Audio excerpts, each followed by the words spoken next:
Welcome back to the Puck Bunker episode 20. This is part 3 of our top 50 mid-season draft ranking episode.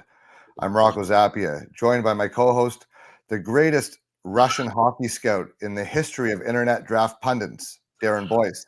How you doing? I'm doing well, Rocco. How you doing? Good. I'm feeling refreshed after our first couple there, and I'm ready to get going on building the rest of the list. I'll put up what we have so far as a quick recap for those who are just tuning in. You can watch how we built the first 32 names on this list in our previous 2 episodes. So go check those out if you haven't already. And if so, just a quick recap. We started off with Matthew Schaefer, followed by Misa, Desnoyers, Hagens, Frondel, Martone, O'Brien, Mertka, McQueen, and Hensler to cap off the top 10. Eklund, Fiddler, Smith, Zahn, and Spence and Bear round out the non-playoff team picks.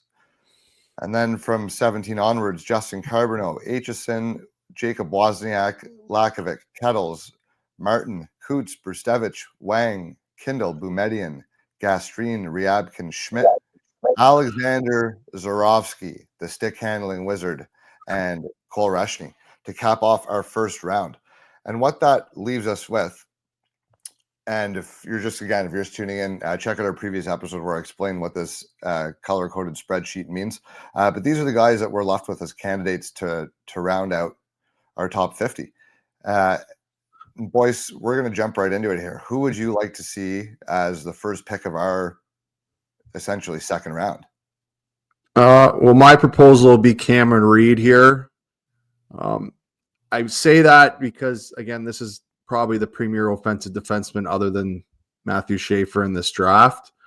And I feel this is probably a position where a team picking 33rd would be very happy to take a kind of a gamble on a guy like this. Now, do I think he could possibly go higher in the draft? I think it is definitely possible depending on, teams drafting in certain spots. But I mean, he is, puck moving defenseman, plays for the Kitchener Rangers. They're a really good OHL team. They've been playing well, and again, he plays a lot for them. So, I mean, there is something to that. So that would be my proposal here. I just think, again, maybe a little bit less risk here for some teams to take him here, trying to hit on a high upside offensive defenseman, which teams have been seemingly doing the last few years in the draft as well. If you look at the Hudson brothers, it does seem like, a spot where, teams are willing to take a shot on those guys. Yeah, and I don't disagree. The second round is perfect because there usually are a lot of very talented players left in the second round still. But they tend to be ones that maybe have one or two things that might prevent them from being in the league. For example, size would be a pretty common one. And that's, again, we mentioned that last episode. That's the only reason that either of the Hudsons weren't in the first round. And I think even a year later, last year, Cole Hudson would be in Lane for sure would be a first rounder in a redraft there. And you mentioned that the guys here could go higher, and realistically, this is our midpoint really of the season. Yeah. We still got the last third of the regular season for most leagues, and then all playoffs and international tournaments and so on. There's probably about 40 to 45 guys that are realistic first round candidates here. A good chunk of the next handful of names that we're going to name, they're still very much potentially first round picks this June, and guys that we're certainly still watching with that consideration. By no means is our first round settled. We're going to do this exercise a couple more times before the draft, and I'm sure that list will change maybe substantially even. So I like Cameron Reed. I'm going to throw another name out there because I feel that, much like Reed with the high upside, I think this is probably the highest upside forward left, or one of them for sure, and that'd be Colin Potter. I think despite his size, he's producing fairly well here this year, and you love it. You love a good Arizona guy, right? You respect the university, as you said. So I'm going to throw Colin Potter out there because for very similar reasons. Now, I would say that Reed and Potter are to me, they're two names that jump off the remaining names as they're my next two guys. So what are your thoughts on that? Well, So I agree with Potter, especially he's been playing really well lately. Arizona State's playing really well, and he's gotten better as the years gone on too. Now, again, he's another smallish forward, where, kind of at the end of the first round, we had a guy like Cameron Schmidt kind of late in the first round there. Same type of thing, same type of concerns. Again, a little bit smaller guy. I do like Potter better maybe as a two-way guy than, a guy like Schmidt, but he doesn't have maybe that elite tool that Schmidt has, right? That that the shot that I think is the best shot in the draft. So that's why I would have him, again, 33, 34 is probably the right spot for him. I would take Reed beforehand just because I think there's kind of, moving forward in the draft here, I think there's some other offensive, maybe smaller guys we could take a look at here, whereas I don't think there's really the offensive defenseman at all. I think this is kind of the, other than my one Russian guy that I really like, this is the best offensive guy. And even then, Cameron Reed is a better offensive player than him. So I do feel the defenseman here is probably the more advantageous option than, the forward. Yeah, and I don't necessarily disagree. And Reed has he seems to have continued to progress throughout the year. And it's possible we may still see his best hockey, and he could very well be a first rounder. I'm okay with, like, again, they're my next two guys. So if you feel strongly about Reed, the last few picks of the first round we went forward. So, there are a few more forwards here, I suppose, than defensemen. So I'm fine with Reed, and I'd like to go with Potter at 34, unless you have an issue with that. No, that's fine. Okay, so we'll do Cameron Reed and then Colin Potter. Now, I'm ready, Darren. I'm ready to talk about him, if you want. All right.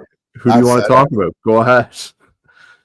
Well, there's a couple guys here. So, I mean, again, we're in the middle of a fairly decent sized tier of players, and there's a few different ways that we can go about this.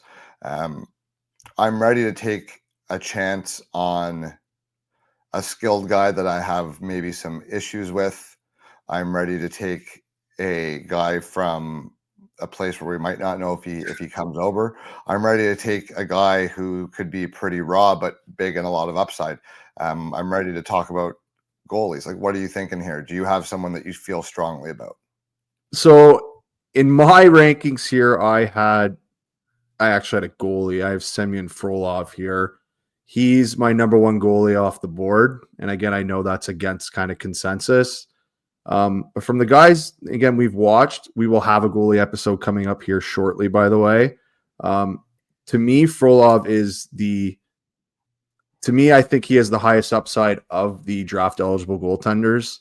It's a big body, 6'3". It's very athletic, very big in the net, moves really well, and is performing. I mean, he's performing really well in the Russian Junior League.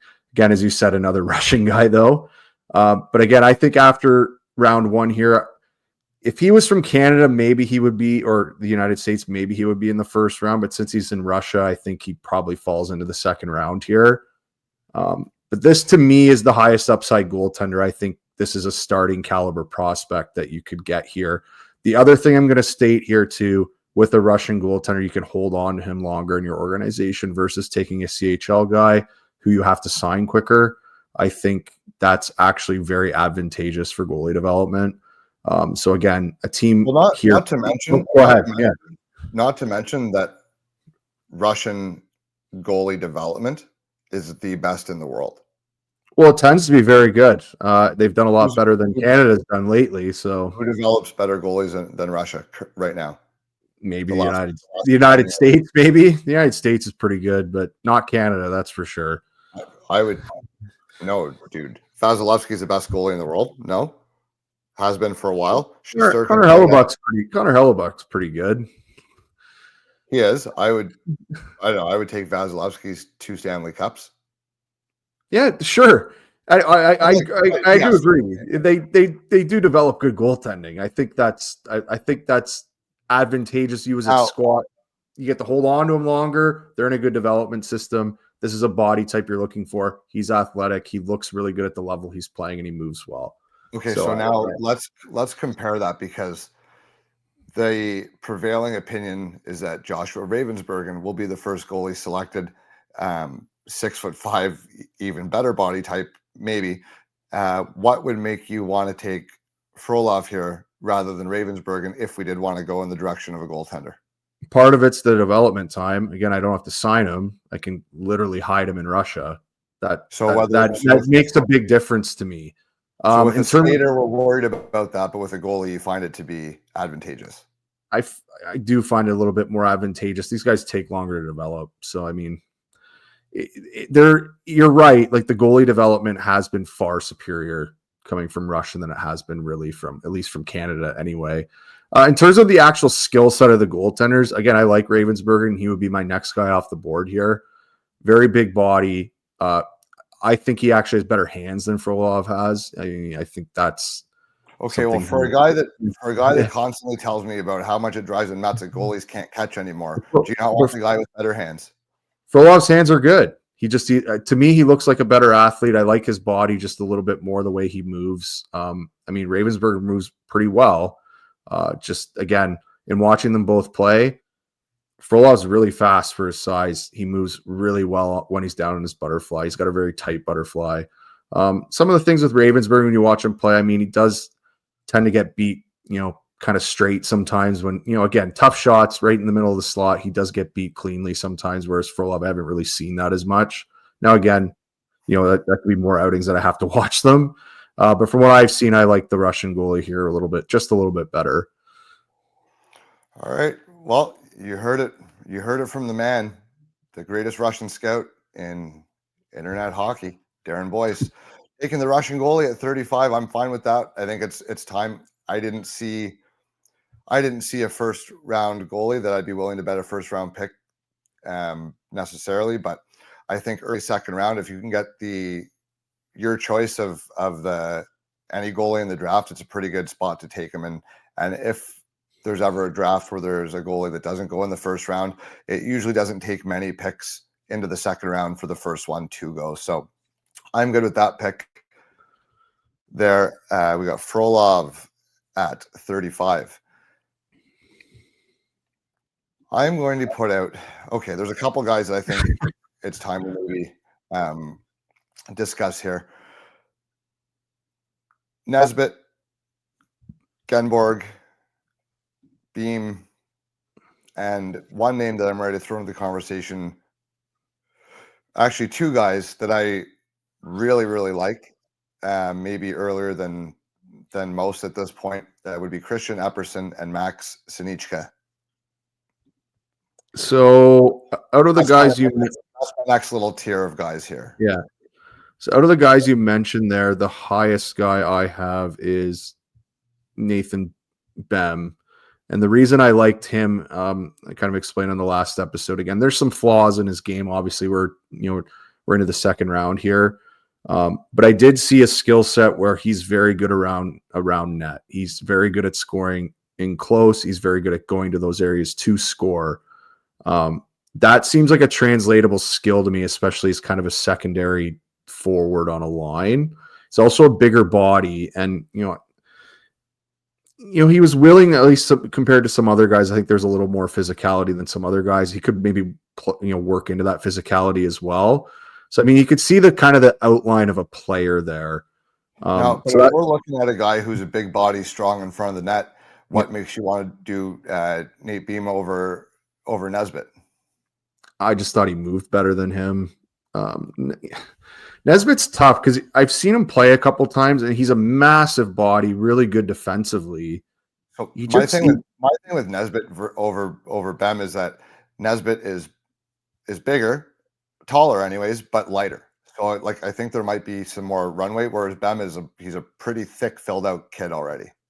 He is, but it's just the thing with Nesbitt I've kind of struggled with. Again, he's put up some points in that, but I just struggle. He doesn't look for his skating. Yeah, he's a bit slow. I don't really see the offensive upside, or at least where he fits in offensively in an NHL lineup versus Bem. It's the net front.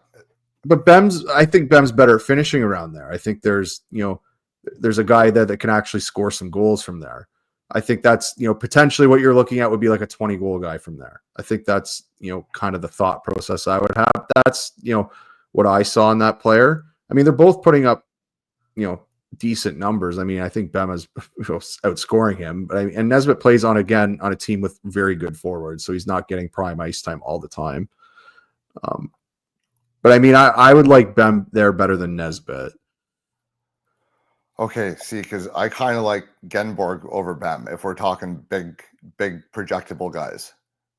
He was the next guy I had there too. I also had William Horkoff there actually as well. I don't mind that at all, to be honest. Because again, if we're comparing him to Nesbitt, I've seen more offensive upside than him. Now again, they're kind of similar players. They're kind of defense first guys. Horkoff has very few flaws for me that might keep him out of a lineup. Like, I think we're looking at a guy that's going to play. So he has some trouble skating as well. I mean, it's not the best. I think it's better than Nesbitt, and I think the work rate's a bit higher. Like, he's a much harder forechecker than him. So I think you see an NHL player there. And I mean, he looks like he's just started playing at Michigan, and he's been kind of been moving his way at least into the lineup, into key situations, playing at key times, gaining the coach's trust. And I mean, he goes to areas, like you said, net front. He can score from there. He looks like a guy who can kind of play with some good players. He might not be driving a line, but he looks like he can, definitely fit into a lineup. And there might be some more offensive upside there that we've seen so far. So, okay. And we like those four guys probably better than the two Americans. They're frustrating to watch too much, I think. Who, Murtagh and Moore? Murtagh and Moore. Yeah, I like them both. Oh, I like all those. Oh, I do like Horkoff better. Yes. Okay, but if we're looking for, like, we just talked about 3 home run swings in a row, trying to hit high offense with Reed and Potter, and then trying to hit a starting goalie with Frolov. But now we're just going to ignore. Well, my home run swing guy is another Russian. So, like, do you not think that Murtagh and Moore have more offensive upside than the guys we're talking about now? So Moore, maybe. My issue with Murtagh that I have, and I have him lower than other people though. Again, his best asset is his shot, but it's not like Cameron Schmidt level shot. Like, it's a good shot. It's not great. Like, it's solid. He doesn't really do anything else that well. And that's kind of what I'm concerned with. He's not a huge body. He doesn't really play well away from the puck. I mean, I don't like, again, he's not kind of seeking out contact. Like, there's some things there that I have trouble with, or at least I haven't seen yet, that screams at me like there's an NHL potential player here. If you think he's going to be kind of a power play guy where he can sit there and, be a shooter, yes, but I feel like most NHL teams will have a better option than him there. So, I mean, I could be wrong about that, but that's kind of, what I've seen there. It's just, especially when you watch, we watched him again recently, and kind of the flaws are still there. They haven't really been fixed, where some of these other guys, we've seen there's improvement here. We've seen, some things change that maybe, increase our viewpoint on them. Yeah. And to be honest, like, I honestly think Epperson might have more offensive upside than those two guys anyways. I have Epperson ranked over him. Yes. Yeah. At least over Murtagh. Okay, so are you ready to take a shot there, or would you think, like, because I think Bem, Genborg, Nesbitt, and Horkoff, I think all bring a combination to different extents of some similar traits there. Bigger bodies, projectable bodies, have some higher floors. I think they'll probably all play some games at least and get an opportunity in the NHL because of their size and ability to handle the physical. Yeah. So do we have like Epperson is almost the first guy after those, but at the same time, I really like him. And if you can get a guy who has some definite middle six upside and possibly top six upside, like, we got to think about that here as well. Well, yeah. So I definitely think he has more higher and in the lineup upside than the guys we mentioned, I guess, other than maybe Moore and Murtag. I guess those are the guys they would probably have to be in the top half of a lineup. Yeah. I think he's a better playmaker than both of them. I think he's much better. Yeah, he's a better offensive threat in terms of he's got more diversity in his game than those guys. I think he sees it. I think he sees the game a little bit better too. Yeah, he does. Now he's a little bit older than them, but it's not an outrageous amount. I mean, I could see you taking a shot on him here, but I mean, again, as I said, my home run swing would be more. Yeah, I'd be more maybe again. You don't have him on your list, but be more like Limitov here. Then, if you're looking for again the big, this is a big, 6'3" defenseman who's physical, who can actually move the puck and is very has offensive capabilities. As I just said with Cameron Reed, there isn't a lot of guys that have, especially again, a lot of the D that we might have ranked here coming up. They all kind of project as more defensive defensemen. Well, I'll say that Limitov is my next highest ranked left defenseman. Yeah. No, yeah. So he's mine too. But I mean, looking at most of the guys we have available here, again, they're going to be more defensive minded guys. We see them that they're probably going to play games. It's just you don't really see them as potential guys that could play on even a top pair. Whereas we've talked about this before, I think there might be a guy who could maybe play on a top pair one day left. Yeah, you think there's one? I think Max Sinichka has all the tools in the world. Possibly, okay. Insulator in your top four for a really skilled defenseman. I see there's a lot of what Kettles and Murtka bring to the table here. He's big, he's rangy, he can skate. I think that he actually thinks the game pretty well, and his puck game is just fine. He's still adjusting to the North American game. He's not playing every game for them, but I don't know. I think he's raw. So maybe it's still too early because he is so raw still, but he has, if we're just talking about tools, the size and skating and defensive combination with him is very, very good. Yeah. So I guess what I'd say with Limitov though is that there's that offensive dynamic that none of these guys have. Yeah.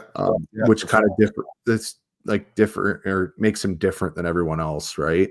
And it's just kind of where do you take that? And again, how comfortable are you with Russian players? Can you get him out? He also again, he might, he can sit in Russia, develop there for a few years, and you can get him, but maybe he never comes. So that's kind of, I think it taking him. I think he's undervalued. I mean, I've said this pretty standardly before that I do think he's a first, considering some of the guys going in the first round, I do think he's a first round talent. It's just, again, he's in Russia. Not sure how many people have actually got scouts on him in that. But again, it just kind of depends. Do you want to take a forward here? Or do you want to take a defenseman?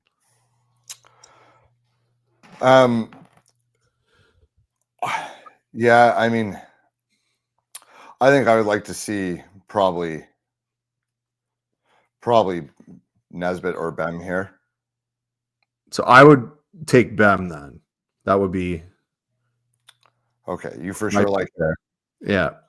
Okay, that's fine. I don't mind him there at all. That's right around where I have him on my list. I have him at 39 anyways, so that's fine. Yeah. Okay, next. What would you like to do here? I like Genborg here, honestly. Okay, I can live with that here too, because he's in my next three guys here, so I think that's more than fine. I mean, he's a guy we've kind of talked about even from about pick 25 on. I think he's a pretty translatable guy. I think teams will like him. I think you might, I think you get a guy who plays, and you might get a guy who plays actually a fair amount for you with him. Yeah, no, that's very fair. I think for me, the next couple guys, I would have my next 4 or 5 would be Nesbitt, Horkoff, Epperson, Limitov, and Sinichka. So I'll go okay. Well, we have most of these guys at the same, but in those guys that you mentioned, my order would be Limitov, Horkov. Yeah, those weren't even ordered. I was just reading them Yeah. left to right on the screen. Yeah, I got Limitov, Horkov, Epperson, Sinichka, and then Nesbitt. So that would be The same 5 guys are both of our next 5. Well, no, I was just ranking them how I have them. So okay, who do you have your next couple picks? Limitov and Horkov. Limitov and Horkov. Okay, I think I would be more comfortable with Horkov. I think there's a lot of safety there as a player. I think there's actually even some more upside with him. Exactly. Yeah. I don't think it's limited to bottom 6 necessarily, because if the skating ever comes just a little bit, he could be a pretty dangerous player. And there's a good effort player here. He's from again, he's got his father played in the NHL. Teams do like that. That is going to, he knows how the professional game works. I think this is a safe pick. I think this guy plays at the very worst. Yes. Now, I'm at a point where it's getting very, very, very tough to put anyone ahead of Nesbitt, given his size. He's very young still. There's some very good tools and good production, despite not playing tons of minutes. I would go Nesbitt, and then I'd be ready to take a shot on Limitov. All right, fine. I'll do that. Because of him being A, forward, B, in the CHL. C, there's no risk of him wanting to go play overseas, or you know what I mean, or coming over for a year, not really fitting in right away, and going back. Limitov has a pile of upside. I'll give you that, but he does have some big holes in his game, and there are other factors at play, unfortunately. And if he came over and played in the CHL this year, might be a different story. But just because of, Nesbitt is a good player, and he's shown well in some showcase events as well. So I think it's probably likely that he goes ahead. But I would go Limitov right after, because I know you're itching for him. Yeah. Okay, that's fine. So we're at pick 40. So we're at 41 here. So as we've just discussed here, we think the 4 with the most upside here is Epperson. Just, again, has the top 6 upside. You have Sinichka, who you think has, at least top 4 defensive upside here, maybe top 2. The other guy would be Ravensburgen, who I also feel there is some number 1, upside with him as a goaltender, just with the size combo. He does move pretty well. Again, I like Frolov a bit better, but then this is still a guy who projects that could be a starter. Yeah. So I think out of this draft, those are the 2 guys that I think have the highest projection, at least for starting goaltenders. There's a lot of guys here that I think can play. I think there's guys that definitely project they have opportunities to play and can play pretty well. These are just the 2 that I think have the highest upside. So I do wonder if this is where you take a goalie here. Yeah, I was so I was thinking those 2 same players, and then the goalie would be my 3rd guy, because I do think if we're looking at really top 4, some good top 4 upside with some decent floor there as well. Like Sinichka, I think, draws the end of a tier for me, even though Trethewey's sitting there. We'll talk about him shortly. Sinichka for me would be the last defenseman there that there's a couple guys I really, really like, but he's it for me there. Epperson would be my next forward as well. I would see, I like Epperson's a lot. But I think Sinichka is more of a project, but I think if he hits, you really got a player there that would be very hard to replace. Whereas Epperson is a winger, a little bit smaller. He is a re-entry in the draft. I would go Sinichka, and then honestly, your choice between Ravensburgen and Epperson. I would honestly take the goalie over both of them. I just think, again, if your high upside here is a starting goaltender, that's the most valuable guy. I think, to me, that's probably the most value on your team. Other people might disagree with that, but that's kind of my philosophy there. If you have a starting goaltender, pick 40. Where are we here? How confident are you that he's going to be a starter? Well, I'm never confident anyone's going to be a starter, but I mean, I think he has him and Frolov have the highest upside. They have the upside to, they have the body types. They move fairly well. I mean, Frolov's been performing better. Ravensburg is on a pretty good team. I mean, I wouldn't look at the save percentage as much, I mean, from what I've seen from him, he does, he's a very calm goaltender. Again, some teams actually don't like the right-hand catching goalie, which, might be a thing with some of them. I don't know. But I'd be willing to take a shot on him here, just when you're comparing the guys here. Again, if Sinichka does hit, like, is he an offensive defenseman or is he an insulator type, right? Like, he's an insulating massive right who can speak that you can't find in a trade. No, that's true. What did Allmark get? What did Allmark get in a trade? Fuck all. Well, yeah, but also the Sens have been looking for that guy for how many years? Like, they haven't been actually had a goal. Yeah, but I mean, you need a goaltender to win games, especially one that's going to be. But they're available. Be making a lot of money. Okay, but what's easier? What's easier to find? A competent goalie or a top 4 right-handed defenseman? Really, what's harder? What's easier and harder to find in the NHL? I guess the right-hand defenseman's harder to find. So fine. We'll put him 41. We'll put the goalie 42. Yeah, and it's also just like time to play too. Like, a goalie's 7 years away. Yeah, he's a bit further away, and you have to sign him, in the next couple of years. But that would be fine. I mean, again, if you're picking around 42 here, what are you? I guess, well, either you acquired the pick or you're non-playoff team, I guess. So they probably are looking for a goaltender. Okay, so so there's 41 Sinichka and then 42 Ravensburg work? Yeah, you can put Epperson 43 if you want. Yeah, is there anyone else thought he would go? Like, yeah, that'd be my next guy, would be Epperson. Yeah. Epperson at 43. Look at us. Look at us go. This is great. Okay, I'm ready to talk about them now.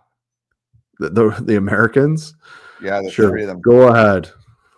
Well, I mean, it's at the point here we've punished them enough for either bad habits or poor decision making that we don't like or whatever. But at a certain point, they're more talented than the guys left on the board, and you have to take a chance on them. And I think we're at that point. So I'm actually going to include 4 guys here because there's 5, I guess, American guys we could pick from here. I'm going to add. So you have Murtagh, Moore, and Trethway as the guys you wanted to talk about. I think Amico's in that conversation. I think McKinney's in that conversation as well. I think all those guys could probably go around here. Yeah. So if we're comparing them, who do you like better between Amico and Bedkowski? I liked Bedkowski a little bit better, but they were pretty similar. I agree. Similar issues with them, but there's similar things where you see, like, these guys can definitely translate into NHL players. You can see the translatable skill they have. Okay, so I liked Bedkowski one spot. I have them back to back, but I like Bedkowski better as well. So for now, let's take them out because Trethway, Murtagh, Moore, and McKinney are probably ahead of them. Well, I disagree that Trethway's ahead of them. I really do. I don't see how. So the thing with Trethway is that he's a lot smaller than them. And, again, they're gigantic, both of them. Yes, he's right-handed, but so are the other two. Bedkowski and Amico are both right-handed as well. They're bigger they're substantially bigger bodies, and Trethway's not that much. Like, again, those guys struck. His pucking's much better than those two guys. Trethway's skating isn't that good for a guy smaller than them. It's not that much better than them. Like, it is, though. You're not going to catch those guys on a power play ever. Well, Charlie Trethway he shouldn't be on a power play in the NHL. No way. Sorry to say that, but he shouldn't be. But at least there's the potential there for that. Look, it's just I'm not the biggest fan either. I would put Bedkowski ahead of him. I actually have Amico ahead of him too. I just think there's, again, with the size there, you can at least see what the NHL translatable skill is. Trethway moves the puck well in short spurts. Like, again, short passing, defensive short passing, short breakouts is great. What else does he do well? So how do you have Murtagh, Moore, and McKinney ordered? I've got Murtagh first of the three of them. I have Murtagh, Moore, and McKinney. But the thing is, though, I could see a team liking Moore better just strictly. Again, I think his shot is a little bit like Moore's shot's very good, a little bit bigger body. I mean, he looks like he should be a better player than he is. Like, I guess maybe is the way to say it. Like, his hot, like Moore kind of leaves. Moore's the guy that leaves you wanting more. But, I guess more to say. I don't Well, want. no, but you're saying we're taking a shot on a guy, right? Yeah, I mean, to an extent, I feel like they both have middle six upside. So, yeah, just I let me put it to you this way: I could see Moore making the NHL and not playing in maybe the top six a little bit easier than Murtagh, for instance. Like I'm just Murtagh has a lot of flaws away from the puck, and I'm not saying Moore's a great, defender in his own right, but I think there's at least to me, I can at least see, oh, he makes the league that way, whereas I'm not sure Murtagh can. Yeah, that's fair. I mean, I'm not overly excited. I have Murtagh ahead right now. I think he's been producing for them a little bit better. He's definitely been producing better. But I mean, I would be okay just taking the defenseman here. Like, why don't we? Like, I could take Bedkowski here. I mean, he's there again. There's talent there. Yeah. I mean, he's again the big right hand shot defenseman. We've talked about this before. There's a projectable guy. I didn't even like hate his skating per se. Skating forwards and backwards was okay. It was just kind of his turning, his kind of the edge works on his turn that was, Well, it's important for a defenseman. It is important. I get that that's important. I'm well aware. He struggled a little bit turning right. So, I mean, he will have to work on that, and there's probably is some room to work on that, hopefully. But again, big body. I thought his passing, I mean, it was okay. Like, man, Oh, it's not going to really. He's mean too. Yeah, he forces it well. He was physical. I mean, okay, yeah, no, I'm actually. There's a guy like again. There's again the translatable skill there. Can we fix him on his edge work? Can we make him a better skater? I think we can. I think that's a guy. Again, you improve his edge work, you improve his skating just a little bit. This is a guy who probably plays, and you're very happy with. Can definitely play in your lineup. Yeah. Okay, I'm fine with. I like Bedkowski there actually. So let's do that. I've been a fan of his. I've been a fan of his all season, so that's actually okay for me there. Now, like, do we want like the more we talk about the forwards, the less excited I am. Well, is there anyone else that excites you around here? In what sense? I mean, like, well, I can add, so I'll throw out some other names that I have around this area. Like, I'm starting not to mind Hopkins. Yeah, so I have Tyler Hopkins around here. I have Shane Van Sage, and I have Eric Nilsson. So, yeah. And then I have another goaltender, but again, I'm not sure. I guess this is probably a spot where a lot of teams will probably start taking goalies, to be honest, actually. If we're feeling this way, I feel like a lot of teams will probably start doing that too.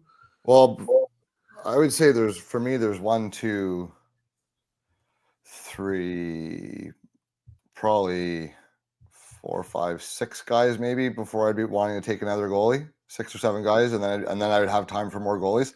I think like you got the 2 goalies I think that are pretty good bets to play, and everything else is a roll of the dice. I think a lot of the goalies that we have left here, I think there are going to be a lot of 3rd round guys.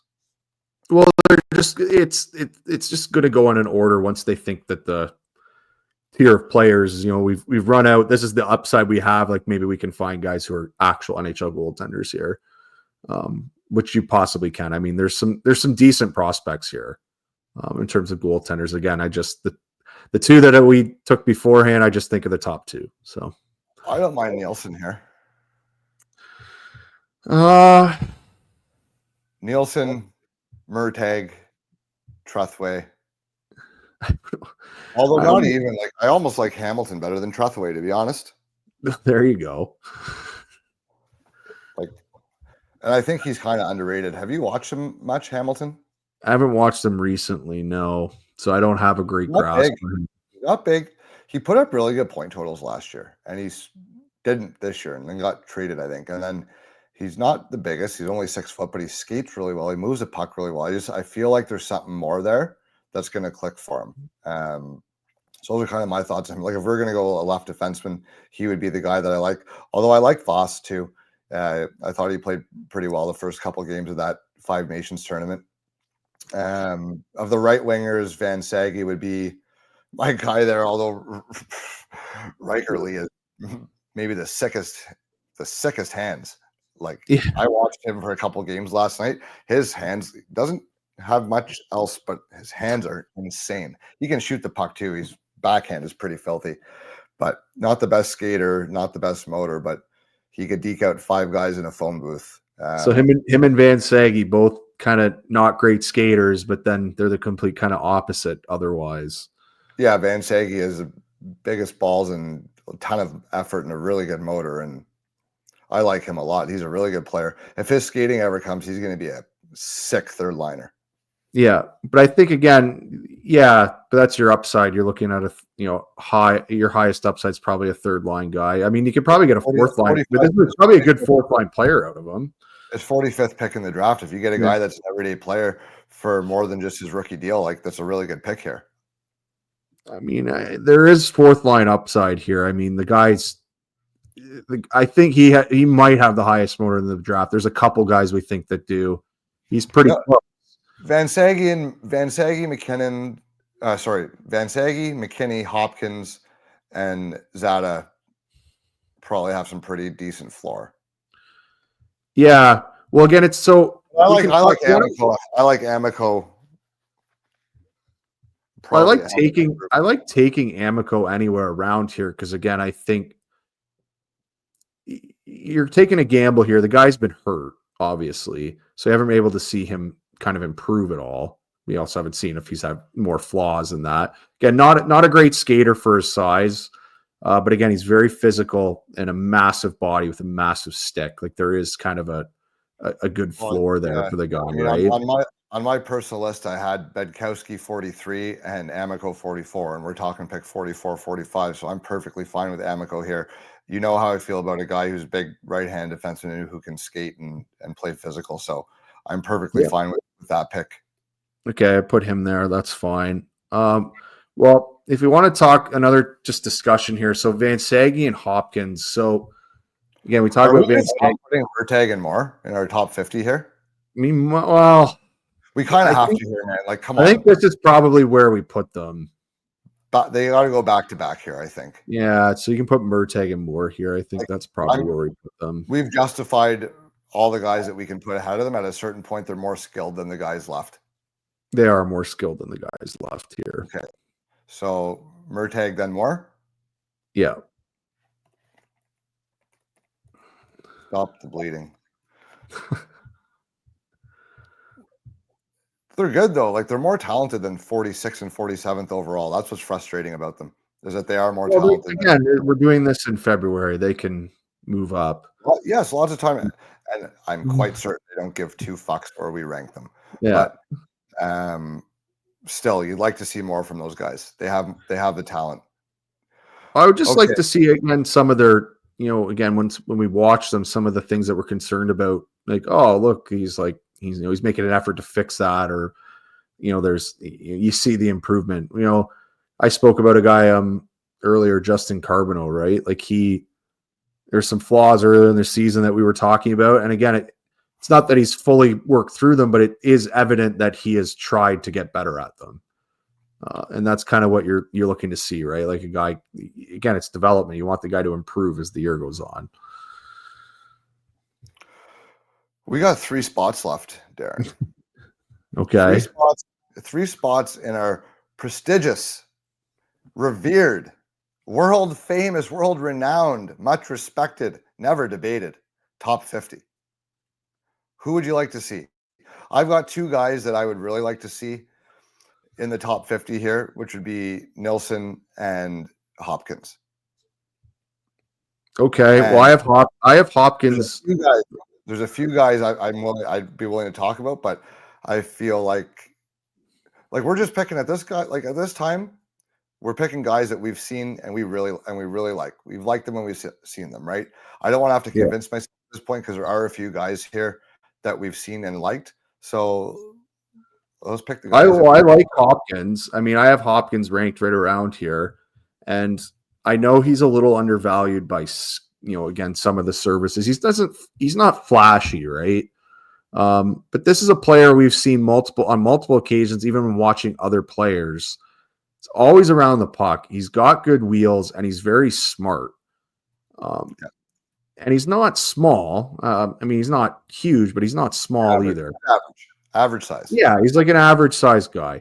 Again, playing for the Kingston Frontenacs, they're a good team. NHL average, which is fine. Like, yeah, whatever. He plays, a pretty decent amount for them. They're a good team. He plays in all situations. Again, I spoke with you. This is because he can skate and he's smart. There's a role for that type of player in the NHL. Well, now is he going to be a stud? Probably not. But is this a guy that could be a good third line center? It's a guy who could play 400 or 500 games in the NHL. Yeah, definitely. There's definitely a mold for that there. And again, I've compared him multiple times. Like Kelly Yarncroke, like that is literally a guy who's played 700 games in the league. The other thing too is multiple contracts. Like, yeah, there's just not a ton of upside players left at this point. At this point, yeah. Well, I mean, your upside picks are going to be maybe some of these goalies. If you think some of these goalies are top line guys, or maybe some guys that you're in Russia and something that you've scouted and you think they're kind of top line guys. I don't have a ton of time for Benak yet. No, I don't either. Not here. He's just, again, I already have size issues with other guys. I don't see the elite skill set the other small guys have, at least yet. But I mean, he's performed well. I mean, I don't know. He could probably go in this range, but I'm not. Yeah, I would like. Yeah, my Hopkins, Zada, McKinney, Nilsson, Politan, dude. Politan's good. Politan's actually good. I like Politan quite a bit. Those would be the centers I'd be okay with here. The next couple picks. I'm kind of done there with the left wingers. I've got time for Van Sage. Riker Lee would be the home run swing here if you want to make one. I've got some time for Hamilton or Voss. I've got a little time for Trethway in the top 50. I don't know that I've seen another goalie that I think is a second rounder. I think the rest of them are mostly thirds, but I'll hear a debate if you have a guy you want to call your shot on. Well, again, I don't know if we're going to put him here. The guy I like is Michael Pradel from Slovakia. He's, again, I'm going against the grain with that one. We don't have to put him here, but I would like to mention I think he might round out the second round or early third round. I would just like to mention him. He played in the Holinka. He played in the Holinka for Slovakia. He was very good. And they were not a good team in that tournament. And he looked composed. I mean, again, he's a bigger guy. I don't think he moves as well as like Frolov does. He moves decent. But again, another big body. Good rebound control, good pads. He's just, again, a little bit, I'd say his side to side is a little bit slower than, Frolov. I don't think he's as good an athlete as Frolov is. Yeah. But I mean, I've really liked what he's, what he's done at the international level. Plus in Slovakia, their under 18 team plays against pro teams. I guess they're Division II teams in Slovakia, and he's played really well against a lot of these teams. And again, they get outshot a lot. So anytime I've watched him play, he's played really well. Whereas some of these other guys I've seen, some other things I do worry about, maybe with, say a guy like Ivan Kovic, who is on a lot of draft boards in this range or even higher. I worry about his size. He's 5'11", and, a lot of people will tell me right now, well, Dustin Wolf's playing really well. Like, I don't think he's as good as Dustin Wolf is. Like I don't think he's as good an athlete as he is. It takes a very, very special and rare athlete to be an NHL goalie under 6 foot or even at 6 Well, foot. he can be an NHL goaltender. It's really hard to be an NHL starter at that height. There's one, and he might be the best athlete in the NHL, which is UC Saros. Yeah. So, I mean, again, I'm just going kind of the odds here. I mean, it's probably unlikely. Do I think Ivan Kovic could get drafted somewhere in this range? He probably could. There's probably people that are interested in him. I myself would not take him here just because, again, I do worry about the size thing. That's kind of the same with a lot of these other goaltenders here. They're around 6'1". And again, maybe I don't see the athleticism in some of these other guys, but I mean, all these teams are going to have a goalie that they like, that their goalie coach likes, that their goalie coach is like, I'm going to work with him and I can make him an NHL goaltender. So they're probably going to start, again, as we just said, they're probably going to start taking them somewhere in this range. Now, who would you really like to see here for these last couple picks? I put a few names out. Who are your candidates here? I would take Hopkins. I would take Van Sage. And then 50, I honestly would just call my shot and take Purdell, but I'll let you take whoever you want here. I'll give you leeway here at who you want to take. Okay, so I think Nielsen. There's a middle six player there. Maybe he's got some good offensive skills. He skates really well. He plays with the other top players on his team. I think he looked pretty decent in the Five Nations. I don't mind him there at all. I think at a certain point, there's not a ton of great skaters left, and he's a pretty darn good skater.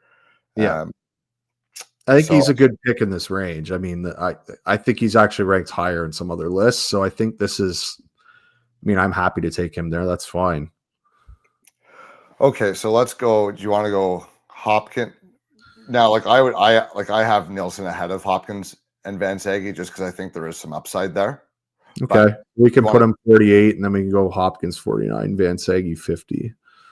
Yeah, do you agree with that, or do you have the other two guys higher? The other two guys higher, but again, it's kind of just preference. They're in the same range for me, so it's not. I mean, I'm not. Okay, I don't think it's out. Like again, it's kind of preference. I'm not outraged or anything that you would have him higher. I think I'm okay with that. Okay, so we'll go Nielsen, Hopkins, and then Shane Van Sage to finish off our top 50. How do we feel, boys? I'll recap here what we've done in this third part of the episode. 33rd pick overall, first pick of round 2 for us, Cameron Reed, followed by Colin Potter. Frolov, the goalie out of Russia, Nate Bem, Eddie Genborg, Will Horkoff. We got Nesbitt and Limitov at 40. Max Sinichka, Ravensbergen, our second goalie off the board. Christian Epperson, David Bedkowski, Carter Amico, Jack Murtagh, and more. Put them back to back at 46, 47. Eric Nielsen, Hopkins, and Van Sage. That's our top 50. And the rest of these guys we're not going to rank. Most of these guys would rank as second or third rounders for us, which is why they were on this list for the purpose of this exercise to begin with. So we'll consider them. I mean, we'll put out some graphics here. We'll consider them honorable mentions and list them alphabetically, maybe. But if you wanted to continue diving into guys past pick 50 or guys who maybe should be in the top 50 that we didn't mention, these names remaining here would probably be a pretty good place to start. And you'll likely see us have some more in-depth stuff on some of these guys as we approach the draft, and certainly probably they'll appear in our next ranking whenever we do decide to do that. Are you happy with this list, Darren, and the way that we did it? I hope this was fun for you guys to listen into rather than just revealing our list and going through our reasonings. We didn't talk about this much beforehand. We tried our best not to. So these kind of debates and discussions were live on the fly, and hopefully it's something different and something fun. Yeah, I mean, I think our list is good. I think there's, as you were saying on last time, it's kind of unique. We can hold ourselves accountable a bit more when we're talking about it amongst each other. So I do like that part of it. But yeah, feeling pretty happy with it. It's interesting because some things happen that I wasn't really expecting. Yes, me too. Like I find there's, and that's it though. 'Cause that's the good part though of talking it out, because we get to check ourselves, and we go and like we watch the games and we make our list, and if we do the same, if we're watching the same guy, Darren will do a video on one game, I'll do it on the other, and we'll watch each other's reports and all that sort of thing. So we tend to have guys similarly ranked, but there's guys here that we probably ranked higher or lower than guys than we did on our personal list, even if we maybe both agreed. But you talk them out loud, and it's like, okay, well, what's actually valuable? Like if we're comparing two guys, and I like the way that it played out, because it looks to me at least like something that might resemble a draft. Well, again, and we'll do this again closer to the actual draft. But yeah, it's a good exercise here now, and it's a good barometer of who people should be looking at coming up here. So we got a couple of very cool episodes coming up, which I won't spoil too much. One will be a big brain internet pundit mock draft. So we're working on getting that set up, which is going to be a ton of fun. We're going to be doing it with a couple very, very fun people, very knowledgeable people. So I'm really, really looking forward to that. And I think we might go off draft topic for an episode and come back with a Four Nations preview, playing for the plaque. We got to cover that a little bit. Do it for the plaque. Yeah. Well, it's a very interesting tournament. We'll say that. The historically important Four Nations, not arbitrary which Four Nations at all, but it's better than it's better than the All-Star game. It's better than the All-Star game, and I'm just going to say, like, Canada's second line, Sidney Crosby, Nathan McKinnon, and Mark Stone. Like, my family's from the Maritimes. Nathan McKinnon is my favorite player. Sidney Crosby has been one of my favorite players for a long time, and Mark Stone was my favorite player the whole time he was in Ottawa. So this is my favorite line of hockey I've ever seen put together. So I'm really excited to watch them. But we'll touch on that more in an upcoming episode. This is a good place to stop. So thank you guys for sticking this out with us. Please drop your comments, share it to someone who you might feel is interested. Let us know what you think we got right and what we got wrong, and we're happy to chat as always. So, boys, thank you for your time, and we'll catch you next time. See you guys later.